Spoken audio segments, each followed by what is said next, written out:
Well, Robo, let's look a little bit more into this Napoli-Juve game, and especially Juve, because watching the game, I think that Morata and Cristiano Ronaldo could be such a good partnership.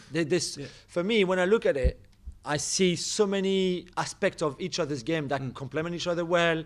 I see two very intelligent players. Morata maybe could get a bit tougher in the way he plays, but certainly I look, okay, those two, this could work. Absolutely. And yet, I'm left a bit like, come on. I'd love to know how many times they actually pass to each other in a game. Yeah. For 2 seasons, Martinez and Lukaku, when the ball comes into one, they're always looking for the other. And it's almost as if Antonio Conte, you've got to pass to each other before we start any move. I think it's almost the opposite with Morata and Ronaldo. They never sort of seem to be working as a pair. When the ball comes into Morata, he's looking to get turned, but he'll play it wide rather than play it into to Ronaldo. When the ball's coming into him, he's thinking, how can I get turned and get shots away? Which, understandable, because he's a goal scorer. But I think they could help each other by playing closer together, linking up with each other more, playing little 1-2s. Morata's good in the air, and so is Ronaldo. They're flicking balls on for each other. I think they should combine more. And that's a problem that I see. When they're struggling in games, rather than getting closer together, Ronaldo says, where can I go and get the ball and have more joy? And he'll go into a wide area, leaving Morata up front by himself. And then Chiesa is thinking, well, now you're taking up my space. I've got to go somewhere where I don't really want to go.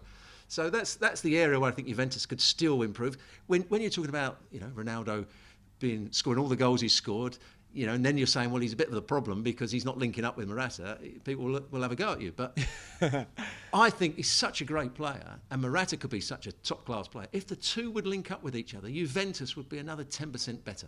Yeah, I agree with you. I mean, we saw Chiesa being quite, again, really good in that game. There's a lot of options for Pirlo there, Kulusevski, Bernardeschi, even if he wants to put another wide player which was a surprise that Bernardeschi played in the game, because Weston McKennie has been the player that's played on the right hand side, making different sort of play. He's been making runs in between the fullback and the centre half of the opposition, and he's allowed Cuadrado to come down the other side. But they had to make that change because Cuadrado went off at half times, so it changed the sides where the attacking fullback was going to be. It ended up, I think Danilo went to right back and Alexandro was the player that wanted to get forward down the left hand side. So then it meant everything had to change a little bit. But do you think that the Ronaldo-Morata partnership, because players around them change so much. So sometimes you've got Chiesa, sometimes you've got Kulusevski, sometimes you've got Dybala, sometimes you've got Ramsey playing as either as a 10 centrally or as a sort of playmaker wide. Bernardeschi, as we mentioned, it could be a 3 at the back and 5. Do you think maybe that doesn't help compared to if we always had, let's say, Chiesa and Kulusevski and Morata and Ronaldo, and those 4 playing with each other regularly, week in and week out? Would that help Ronaldo and Morata? I'm sure it would help, because I think if you play the same lineup all the time and you get a game understanding, and I think he wants to do that, Pirlo, in terms of the formation. I can pick the formation as soon as I see the players' names on the sheet. I know exactly what they're going to do, and they're playing. It's almost like a 3.5-man defence. So Juventus always put it out as a back 4. If you go on their Twitter feed, it's a back 4, and they always put their midfield players the opposite way round to which they're actually going to be in the game. I don't know why they do that, but they want, when the attacking fullback or the almost like a wing back, if it's Cuadrado, they play their right-sided midfield player infield, which has been Weston McKennie. If it's on the other side, they bring Chiesa back over to here. Alexandro's the player that attacks, and Weston McKennie, or Aaron Ramsey comes in. So you know exactly what the formation is. But it's always difficult with Ronaldo, because Ronaldo is not going to be told where he's going to play. So Ronaldo goes where he thinks he can cause most problems, and then other players have to adjust around him.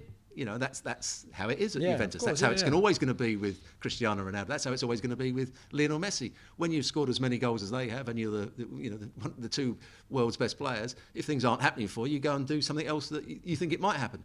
But it doesn't always help the other players. They play Porto on Wednesday in the Champions League. A Porto side. Great story about Porto quickly.